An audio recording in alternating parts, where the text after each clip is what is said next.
ಹುಟ್ಟು ಹಬ್ಬವನ್ನು ಆಚರಿಸಬೇಕಾದ್ರೆ ಹೀಗೆ ಆಚರಿಸ್ಬೇಕು ಅಂತ ನಾನು ಪ್ರತಿಯೊಬ್ಬ ನಿರ್ಮಾಪಕರಿಗೂ ಹೇಳಕ್ ಇಷ್ಟಪಡ್ತೀನಿ. ಯಾಕೆಂದ್ರೆ ಮುನೇಗೌಡರು ಅವರ ಸಿನಿಮಾಗಿಂತ ಅವರ ಒಂದು ಕಾರ್ಯಕ್ಷೇತ್ರ ಇದೆಯಲ್ಲ, ಅದನ್ನ ಬಹಳ ಹತ್ತಿರದಿಂದ ನಾನು ಇತ್ತೀಚಿನ ದಿನಗಳು ಗೊತ್ತಾಯ್ತು. ಅವರು ರಾಜಕೀಯದಲ್ಲಿ ಬಹಳ ದಪ್ಕಲ್ನ ಹಾಕಿದ್ದಾರೆ, ಮತ್ತೆ ಬೇರೆ ಬೇರೆ ಬಿಸ್ನೆಸ್ಗಳೆಲ್ಲ ಇದೆ, ಎಲ್ಲ ಗೊತ್ತು. ಬಟ್ ಅವ್ರಿಗೊಂದು ಸಿನಿಮಾ ಮಾಡ್ಬೇಕು ಅಂತ ಅನಿಸ್ತಲ್ಲ, ಅದು ಮುಖ್ಯವಾಗಿ ಯಾಕೆ ಸರ್ ಅನಿಸ್ತು ನಿಮ್ಗೆ? ಅಲ್ಲಲ್ಲ, ಯಾಕೆ ಹೇಳ್ತೀನಿ, ಅವರು ಹೆಸರು ಮತ್ತೆ ಅವರ ಏನೀಗ ಬರ್ತ್ಡೇ ಮಾಡಿದ್ದಾರೆ, ಅದಕ್ಕಿಂತ ಹೆಚ್ಚಾಗಿ ನನಗೆ ಸಿನಿಮಾ ರಂಗದಲ್ಲಿ ಅನುಭವ ಆಗಿದೆ. 54 ವರ್ಷ ಆಯ್ತು ನಾನು ಸಿನಿಮಾ ರಂಗಕ್ಕೆ ಬಂದು. ಈ ಒಂದು ಸಿನಿಮಾ ಏನು ಮಾಡಿದ್ದಾರೆ, ಭುವನಂ ಗಗನಂ ಅನ್ನುವ ಸಿನಿಮಾ, ಅದು ಮಾಡಿದಾಗ ಅವರು ಅದಕ್ಕೆ ನಂತರ ಅಯೋಗ್ಯ ಅಟ್ಟು ಅಂತ ಒಂದು ಸಿನಿಮಾವನ್ನ ಪ್ರಾರಂಭ ಮಾಡಿದ್ದ ದಿನದಲ್ಲಿ ಅವ್ರನ್ನ ಭೇಟಿಯಾಗಿದ್ದು ನಾನು. ನನ್ಗೆ ಅವಾಗ ಗೊತ್ತಿರ್ಲಿಲ್ಲ ಭುವನಂ ಗಗನಂ ನಿರ್ಮಾಪಕರು ಕೂಡ ಇವರೇನೋದೇ ಗೊತ್ತೇ ಇರ್ಲಿಲ್ಲ. ಆಮೇಲೆ ಗೊತ್ತಾಯ್ತು ಇವರೊಂದು ಸಿನಿಮಾ ಮಾಡಿದ್ದಾರೆ. ಆ ಸಿನಿಮಾ ಬಿಡುಗಡೆಯಾದ ನಂತರ ನಮ್ಮ ಅಯೋಗ್ಯ ಪಾರ್ಟ್ 2ನ ಕಂಟಿನ್ಯೂ ಮಾಡ್ತೀನಿ ಅಂತ ಹೇಳಿದಾಗ ಒಂದು ರೀತಿ ನಾನು ನಮ್ಮ ಮಹೇಶನ್ ಕೇಳಿದೆ, ಯಾಕಪ್ಪ ತಡ ಆಯ್ತು, ನಾವು ಬೇರೆ ಈ ಬಿಳಿ ಕೂದಲು ಬಿಟ್ಬಿಟ್ಟಿದೀವಿ, ಅದಕ್ಕೆ ಕರಿ ಬಣ್ಣ ಹೊಡಿಬೇಕಾಗಿತ್ತು. ಆ ಕರಿ ಬಣ್ಣದ ಕತೆ ಹೇಳ್ಬಿಡ್ತು ಅಂತಂದ್ರೆ ಅದು ಅಯೋಗ್ಯ ಪಾರ್ಟ್ 3 ಆಗ್ಬಿಡುತ್ತೆ. ಸೊ ಹಾಗಾಗಿ ಅವತ್ತು ಅಯೋಗ್ಯ ಮಾಡುವ ಸಂದರ್ಭದಲ್ಲಿ ಮಹೇಶ್ಗೆ ಇದ್ದಂತ ಕಾನ್ಫಿಡೆನ್ಸ್ ನ ಇಟ್ಕೊಂಡು ಇವರು ಅಯೋಗ್ಯ 2 ಮಾಡಿದ್ರು. ಮತ್ತೆ ಅದನ್ನ ಮಾಡಕ್ಕೆ ಮುಂಚೆ ಗಗನಂ ಮತ್ತು ಭುವನಂನ 25 ದಿನಗಳ ಒಂದು ಆಚರಣೆಯನ್ನು ಮಾಡ್ತಾ ಇದ್ದಾರೆ. ಸರ್ ಖಂಡಿತ 100 ದಿವಸ ಮಾಡಿ ಸರ್ ಈ ಸಿನಿಮಾನ. ಯಾಕೆಂದ್ರೆ ಇದರಲ್ಲಿ ನಮ್ಮ ತಂಡದ ಪ್ರಮೋದ್ ಇಲ್ಲಿದ್ದಾನೆ, ಹಾಗೇನೆ ನಮ್ಮ ಪೃಥ್ವಿ ಅಂಬರ್ ಕೂಡ ಇದ್ದಾರೆ. ಆ ಹೊಸ ಹುಡುಗಿ ಬಹಳ ಚೆನ್ನಾಗಿ ಕಾಣಿಸ್ತೀಯಮ್ಮ, ಬಹಳ ಚೆನ್ನಾಗೂ ಮಾಡಿದ್ಯಾ. ಇವತ್ತಿನ ಕಾಲಘಟ್ಟದಲ್ಲಿ ಕನ್ನಡ ಚಿತ್ರರಂಗದಲ್ಲಿ 200ರಿಂದ 300 ಸಿನಿಮಾಗಳಾಗ್ತಾ ಇದೆ. ಓಡೋದು ಆ ಕಾಲದಲ್ಲಿ, ನಾವು ಮಾಡ್ತಾ ಇದ್ದ ಕಾಲದಲ್ಲಿ 40ರಿಂದ 50 ಸಿನಿಮಾ ಮಾಡ್ತಾ ಇದ್ವಿ. ಸರಾಸರಿ ಅಟ್ಲೀಸ್ಟ್ ಒಂದು 20 ಪಿಕ್ಚರ್ ಓಡೋದು, 10 ಪಿಕ್ಚರ್ ಲಾಭ ನೋಡೋದು, ಇನ್ನೊಂದು 20 ಪಿಕ್ಚರ್ ಸುಮಾರಾಗಿರೋದು. ಇವತ್ತು ಜನಸಂಖ್ಯೆ ಜಾಸ್ತಿ ಆಗಿದೆ, ಸಿಂಗಲ್ ಸ್ಕ್ರೀನ್ ಕಡಿಮೆ ಆಗಿದೆ, ಸಿನಿಮಾ ನೋಡೋ ಮಂದಿ ಕಡಿಮೆ ಆಗ್ಬಿಟ್ಟಿದ್ದಾರೆ. ಗೊತ್ತಿಲ್ಲ, ಸಕ್ಸಸ್ ರೇಟ್ ಕೂಡ ತುಂಬಾ ಕಮ್ಮಿ ಆಗಿದೆ. ಬಹುಶಃ ಒಂದು 3%, 4%. ನಾನು ಯಾಕೆ ಈ ಮಾತನ್ನ ಹೇಳ್ತೀನಿ ಅಂದ್ರೆ, ನಾನು ಚೇಂಬರ್ ಕೂತ್ಕೊಂಡಾಗ ಪ್ರತಿಯೊಬ್ಬರು ಒಂದು ಅಪ್ಲಿಕೇಶನ್ ಇಟ್ಕೊಂಡ್ ಬಂದವರು, ಸರ್ ನಾವೊಂದು ಹೊಸ ಸಿನಿಮಾ ಮಾಡ್ಬೇಕು ಅಂತ ಇದೀವಿ ಅಂತ ಬರೋರು. ಅವ್ರನ್ನ ಕೇಳ್ತಾ ಇದ್ದೆ, ಯಾವ ಒಂದು ಲೆಕ್ಕಾಚಾರ ಹಾಕೊಂಡು ನೀವು ಸಿನಿಮಾ ರಂಗಕ್ಕೆ ಬರ್ತಾ ಇದ್ರ ಅಂತ. ಇದೊಂದು ಬಿಸ್ನೆಸ್ ಕ್ಷೇತ್ರನೂ ಅಷ್ಟೇ, ಎಂಟರ್ಟೈನ್ಮೆಂಟ್ ಕ್ಷೇತ್ರನೂ ಅಷ್ಟೇ, ಎನ್ಲೈಟ್ಮೆಂಟ್ ಕ್ಷೇತ್ರನೂ ಆಗಿದೆ. ಬಟ್ ಇದರಲ್ಲಿ ಮಿಂದು ಗೆಲ್ಲೋದು ತುಂಬಾ ಕಷ್ಟ. ತುಂಬಾ ಸಹನೆ ಇರಬೇಕು, ತಾಳ್ಮೆ ಇರಬೇಕು. ಅದು ಕೇವಲ ನಿರ್ಮಾಪಕನಿಗಲ್ಲ, ನಟರಿಗೂ ಅಷ್ಟೇ. ಯಾಕೆಂದ್ರೆ ಇವತ್ತು ದಯವಿಟ್ಟು ತಪ್ಪಿಳ್ಕೋಬೇಡಿ, ಬರೀ ಪೋಸ್ಟ್ ಹೀರೋಗಳಾದ್ರೆ ಸಾಲದು, ಪರ್ಮನೆಂಟ್ ಹೀರೋ ಆಗ್ಬೇಕು. ಪರ್ಮನೆಂಟ್ ಹೀರೋ ಆಗಬೇಕು. ಯಾಕೆ ಅಂತಂದ್ರೆ ನಾವು ನೋಡ್ಕೊಂಡ್ ಬಂದ ಕಾಲಘಟ್ಟದಲ್ಲಿ ರಾಜ್ಕುಮಾರ್ ಆಗಿರ್ಬೋದು, ವಿಷ್ಣುವರ್ಧನ್ ಆಗಿರ್ಬೋದು, ಅಂಬರೀಷ್ ಆಗಿರ್ಬೋದು, ಶ್ರೀನಾಥ್ ಆಗಿರ್ಬೋದು, ಅವರೆಲ್ಲ ತುಂಬಾ ತಾಳ್ಮೆನ ಇಟ್ಕೊಂಡು ಒಂದು ನಿರ್ಮಾಪಕ ಒಂದು ಸಿನಿಮಾ ಸೋತ್ರೆ ಮತ್ತೆ ಡೇಟ್ ಕೊಟ್ಟು ಗೆಲ್ಲಿಸ್ತಾ ಇದ್ರು. ಇವತ್ತು ಆ ಕೆಲಸ ಆಗ್ಬೇಕು. ಆ ಕೆಲಸ ಆದಾಗ್ಲೇ ಚಿತ್ರರಂಗ ಉಳಿಯೋದು ಅನ್ನೋದು ಕೂಡ ನಾನು ಖಂಡಿತವಾಗಿ ಹೇಳ್ತೀನಿ. ಈ ಒಂದು ಹುಟ್ಟು ಹಬ್ಬವನ್ನು ಆಚರಿಸ್ತಾ ಇದ್ದಾರೆ. ಜಾಸ್ತಿ ಬೋಧನೆ ಬೇಡ, ಎಂಟರ್ಟೈನ್ಮೆಂಟ್ ಬೇಕು. ನನ್ನ ನಿರ್ದೇಶಕರಿಗೆ, ಸರ್ ನೆಕ್ಸ್ಟ್ ಪಿಕ್ಚರ್ಗೆ ನಾವೆಲ್ಲ ವಯಸ್ಸಾದವ್ರು ಇದೀವಿ, ಪಾತ್ರಗಳನ್ನ ಕ್ರಿಯೇಟ್ ಮಾಡಿದ್ರೆ ನಾವು ಚೆನ್ನಾಗಿ ಯಂಗ್ಸ್ಟರ್ ಜೊತೆ ಮಿಂಗಲ್ ಈ ತರದೆಲ್ಲ ಬಂದ್ಬಿಟ್ಟಿದೆ. ನೀವೇ ಕಂಡಿಡ್ಕೊಳ್ಳಿ ಅಂತ. ಸಿನಿಮಾ ನೋಡೋದೇ ಕಷ್ಟ, ಇನ್ನು ನಾವು ಟೈಟ್ಲ್ ಇನ್ನು ಬಿಡಿಸೋದೆಲ್ಲ ಬಹಳ ಕಷ್ಟ ಆಗುತ್ತೆ.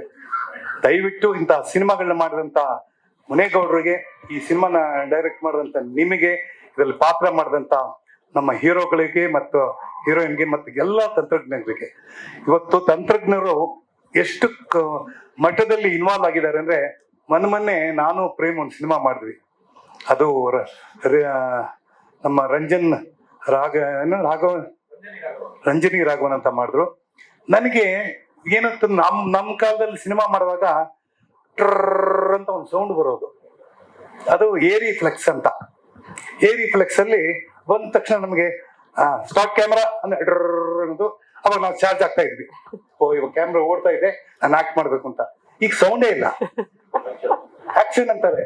ಅವ್ನ್ ಕ್ಯಾಮ್ರಾ ಆನ್ ಮಾಡಿದಾನ, ಅದ್ರಲ್ಲಿ ಇದು ಫಿಲಿಮ್ ಇದೆಯಾ ಅಥವಾ ಅದ್ರಲ್ಲಿ ಏನೋ ಅಂತಿರಲ್ಲ ಈಗೆಲ್ಲ ಡಿಜಿಟಲ್ ನಮ್ಗೆ ಡೌಟ್ ಬಂದ್ಬಿಡುತ್ತೆ. ಕೊನೆಗೆ ನಾವು ಆಕ್ಟ್ ಮಾಡ್ತಾ ಇದ್ರೆ ಅವರು ಎಲ್ಲ ಚಪ್ಪಾಳೆ ಹೊಡಿದ್ದಾರೆ, ಸರ್ ರೆಕಾರ್ಡೇ ಆಗಿಲ್ಲ ಅಂದ್ಬಿಟ್ರೆ ಏನ್ ಮಾಡೋದು? ನಮ್ಗೆ ಆತರ ಮೋಸ ಆಗ್ತಾ ಇರ್ಲಿಲ್ಲ. ಸೊ ಹಾಗಾಗಿ ಆ ಒಂದು ಕಾಲಘಟ್ಟದಿಂದ ಅವಾಗ ಇದ್ದದಂದ್ರೆ ಒಂದು ಫ್ಯಾಮಿಲಿ ಸರ್ಕಲ್. ಒಂದು ಕಾರಲ್ಲಿ 4 ಜನ ಹೋಗ್ತಾ ಇದ್ವಿ. ಹೀರೋನು ಇರ್ತಾ ಇದ್ರು, ಹೀರೋಯಿನ್ ಇರ್ತಾ ಇದ್ರು, ವಿಲ್ಲನ್ನು ಇರ್ತಾ ಇದ್ರು, ಕಾಮಿಡಿನೂ ಇರ್ತಾ ಇದ್ವಿ. ಆ ಸೆಟ್ ಅಲ್ಲಿ ಹೋಗೋವರೆಗೂ ನಾವೆಲ್ಲ ಆರ್ಟಿಸ್ಟ್ ಅಂದ್ರೆ ಫ್ರೆಂಡ್ಸು. ಹೋದ್ಮೇಲೆ ನಮ್ ಪಾತ್ರ ಮಾಡ್ತಾ ಇದ್ವಿ. ಎಲ್ಲ ಮುಗಿದ್ಮೇಲೆ ಹೀರೋ ವಿಲನ್ ಫೈಟು ಮಾಡ್ತಾ ಇದ್ವಿ, ಮತ್ತೆ ವಾಪಸ್ ಜೊತೆ ಫ್ರೆಂಡ್ಸ್ ಆಗೋ ಮನೆಗೆ ಬರ್ತಾ ಇದ್ವಿ. ಇವತ್ತು ಹಾಗಿಲ್ಲ. ಇವತ್ತು ಹೇಗಿದೆ ಅಂದ್ರೆ ನಿಮ್ಗೆ ಎಷ್ಟು ಟೈಮ್ ಆಗ್ಬಿಟ್ಟಿದೆ ಅಂದ್ರೆ ಒಬ್ಬೊಬ್ರೇ ಬರ್ತೀವಿ, ಒಬ್ಬೊಬ್ರೇ ಹೋಗ್ತೀವಿ. ಎಕ್ಸೆಪ್ಟ್ ಶೂಟಿಂಗ್ ಮಾತ್ರ ಒಟ್ಟಿಗೆ ಮಾಡ್ತೀವಿ. ಡಬ್ಬಿಂಗ್ ಅಲ್ಲಿ ಯಾರು ಬರಲ್ಲ. ಏನ್ ಸರ್ ಡೈರೆಕ್ಟರ್ ಸರ್, ಯಾಕೆ ನಮ್ಮನ್ನ ಹಿಂಗೆ ಒಂಟಿ ಮಾಡ್ಬಿಟ್ರಿ ಈ ಟೆಕ್ನಾಲಜಿ ಅಲ್ವಾ? ಇಲ್ಲೆಲ್ಲ ಅದಕ್ಕೆ ಹೇಳಿದ್ರೆ ಇನ್ನು ಮುಂದೆ ಇಂಡಸ್ಟ್ರಿನ ಈ ಮಟ್ಟಕ್ಕೆ ತಂದ್ರೇನೆ ಇಂಡಸ್ಟ್ರಿ. ಯಾಕೆಂದ್ರೆ ನನ್ನ ಆತ್ಮೀಯ ಗೆಳೆಯರು ಅವರು ಒಂದು ಸುಮಾರು 3-4 ವರ್ಷ ಒಂದೇ ಸಿನಿಮಾ ಮಾಡ್ತಾ ಇದ್ರು. ಪಾಪ ಇರ್ಲಿ ಬಿಡಿ. ಹಾಗಾಗಿ ನಾನು ಇವತ್ತು ಬಹಳ ಖುಷಿಯಿಂದ, ಬಹಳ ಸಂತಸದಿಂದ, ಬಹಳ ಸಂಭ್ರಮದಿಂದ ಬಂದಿದ್ದೀನಿ. ಒಂದು ನಮ್ಮ ಆತ್ಮೀಯ ನಿರ್ಮಾಪಕರಿಗೆ ವಿಶ್ ಮಾಡೋದಕ್ಕೆ. ನಿಮ್ಮ ಪಯಣ ಸುಖಕರವಾಗಿರ್ಲಿ. ಬಹಳ ಎಲ್ಲಾ ಕ್ಷೇತ್ರದಲ್ಲಿ ಗೆದ್ದು ಬನ್ನಿ. ಮುಂದೊಂದು ದಿನ ನಿಮ್ಮನ್ನ ಮಿನಿಸ್ಟರ್ ಆಗೋ ನೋಡ್ಬೋದು, ದೊಡ್ಡ ನಿರ್ಮಾಪಕನಾಗೂ ನೋಡ್ಬೋದು. ಖಂಡಿತ ಆಗ್ತೀರಾ ಬಿಡಿ, ಅದ್ರ ಬಗ್ಗೆ ಯಾಕೆ ಯೋಚನೆ ಮಾಡ್ತೀರಾ? ನಿಮ್ ಹೆಸರಲ್ಲೇ ಇದೆ ಗೌಡಕ್ಕೆ, ನಡೆಯುತ್ತದು, ಏನೋ ತೊಂದರೆ ಇಲ್ಲ. ಮತ್ತೆ ಇನ್ನೊಂದು ಏನಪ್ಪಾ ಅಂದ್ರೆ ಈ ಸಿನಿಮಾಗಳನ್ನ ನೋಡಿದಾಗ, ಈ ಮುದ್ದು ಮುಖಗಳನ್ನ ನೋಡ್ತಾ ಇದ್ದಾಗ ತುಂಬಾ ಖುಷಿ ಆಯ್ತು. ನಾನು ಪ್ರಮೋದ್ಗೂ ಹೇಳೋದಷ್ಟೇ, ಪೃಥ್ವಿ ಅಂಬರ್ಗೂ ಹೇಳೋದಷ್ಟೇ, ಹೀರೋಯಿನ್ಗೂ ಹೇಳೋದಷ್ಟೇ. ಈ ಇಂಡಸ್ಟ್ರಿನಲ್ಲಿ ನೀವು ಯಾವತ್ತು ಗೆಲುವನ್ನೇ ನೋಡ್ತಾ ಹೋಗ್ಬೇಡಿ. ಅದನ್ನ ಹುಡ್ಕೊಂಡು ಹೋಗ್ಬೇಡಿ. ಮಾಡ್ತಾ ಇರಿ. ಗೆಲುವು ತಾನಾಗೇ ಬರುತ್ತೆ. ನೀವು ಗೆಲ್ತೀನಿ ಅಂತ ಹೋದ್ರೆ ಕಷ್ಟ ಆಗತ್ತೆ. You should not go behind the success. Should do the work hard. Success will follow you. ಹಿಂದೆನೇ ಬರುತ್ತೆ. ಹಣ ಮಾಡಕ್ ಹೋಗ್ಬೇಡಿ. ಹಣ ಮಾಡಕ್ ಹೋದ್ರೆ ಹಣ ಬರಲ್ಲ. ನೀವು ಸುಮ್ಮನೆ ಇದ್ದು ಕೆಲಸ ಮಾಡಿದ್ರೆ ಕೂಲಿ ಬರುತ್ತೆ ಮನೆಗೆ. ಹಾಗಾಗಿ ಇವತ್ತು ಇರೋ ಪ್ರೆಸೆಂಟ್ ಜನರೇಷನ್ಗೆ ನಾನು ಹೇಳೋದು, ನನ್ನ ಮನೇಲಿ ನನ್ನ ಮಗಳಿಗೂ ನಾನು ಅದನ್ನೇ ಹೇಳ್ತಾ ಇದ್ದೀನಿ. Don't lose your faith in the work. Be strong and B bold. ಒಂದ್ ದಿವಸ ನೀವು ಗೆಲ್ತೀರ. ಇವತ್ತು ಈ ಕ್ಷೇತ್ರದಲ್ಲಿ ನೋಡಿದಾಗ ನೋಡಿ ಎಷ್ಟು ಜನ ಕೆಲಸ ಮಾಡ್ತಾ ಇದ್ದಾರೆ. ನೀನ್ ಕೆಲಸ ಮಾಡ್ತಾ ಇದ್ಯಾ, ಹಿಂದೆ ಇನ್ನೊಬ್ರು ಕೆಲಸ ಮಾಡ್ತಾ ಇದ್ರೆ, ಅಲ್ಲಿ ಲಿಫ್ಟ್ ಬರುವಾಗ ಅಲ್ಲಿ ಯಾರೋ ಕೆಲಸ ಮಾಡ್ತಾ ಇದ್ದಾರೆ, ಅಲ್ಲಿ ಯಾರೋ ಒಬ್ಬ ಸರ್ ತಗೊಳ್ಳಿ ಸರ್ ಟೋಕನ್ ಅಂತ ಕಾರ್ದು ಟೋಕನ್ ಅವ್ನು ಕೂಡ. ಎಲ್ರಿಗೂ ಕೆಲಸ ಇದೆ. ಸೊ ನಾವು ಸ್ವಲ್ಪ ಪುಣ್ಯವಂತರು. ನಮ್ಮನ್ನ ನೋಡ್ತಾರಲ್ಲ ಜನ, ಸಿನಿಮಾ ನಟರಾಗಿದ್ವಲ್ಲ, ನಮ್ಗೆಲ್ಲ ಫೇಸ್ ವ್ಯಾಲ್ಯೂ ಇದೆ. ನಾನು ಎಲ್ಲಿ ಹೋದ್ರು ಏನ್ ಸುಂದರರಾಜ್ ಬನ್ನಿ ಊಟ ತಿಂದಿದ್ರೆ ಪರವಾಗಿಲ್ಲ, ಬಿಲ್ಲೆಲ್ಲ ಕೊಡಕ್ ಹೋಗ್ಬೇಡಿ ಅಂತಾರೆ. ಅಷ್ಟು ಮಟ್ಟಿಗೆ ಪುಣ್ಯ ಮಾಡಿದ್ವಿ. ನಮ್ಮ ಅನ್ನದಾತರಾದಂತ ಮುನೇಗೌಡರಿಗೆ ಮಗದೊಮ್ಮೆ ಹುಟ್ಟುಹಬ್ಬದ ಹಾರ್ದಿಕ ಶುಭಾಶಯಗಳು. ಹಾಗೆ ಭುವನಂ ಗಗನಂ ತಂಡದ ಎಲ್ಲಾ ಮಿತ್ರರಿಗೆ ಅಭಿನಂದನೆಗಳು. ಲೇಟೆಸ್ಟ್ ಹಾಗೂ ಇಂಟ್ರೆಸ್ಟಿಂಗ್ ಸುದ್ದಿಗಳಿಗಾಗಿ ಬಾಸ್ ಟಿವಿ ಕನ್ನಡ ಚಾನೆಲ್ನ ಸಬ್ಸ್ಕ್ರೈಬ್ ಮಾಡಿ. ಹಾಗೆಯೇ ಬೆಲ್ ಐಕಾನ್ ಪ್ರೆಸ್ ಮಾಡಿ. ಇದರ ಜೊತೆಗೆ ಫೇಸ್ಬುಕ್, ಇನ್ಸ್ಟಾಗ್ರಾಮ್, ಎಕ್ಸ್ ನಲ್ಲೂ ಮಿಸ್ ಮಾಡದೆ ಫಾಲೋ ಮಾಡಿ.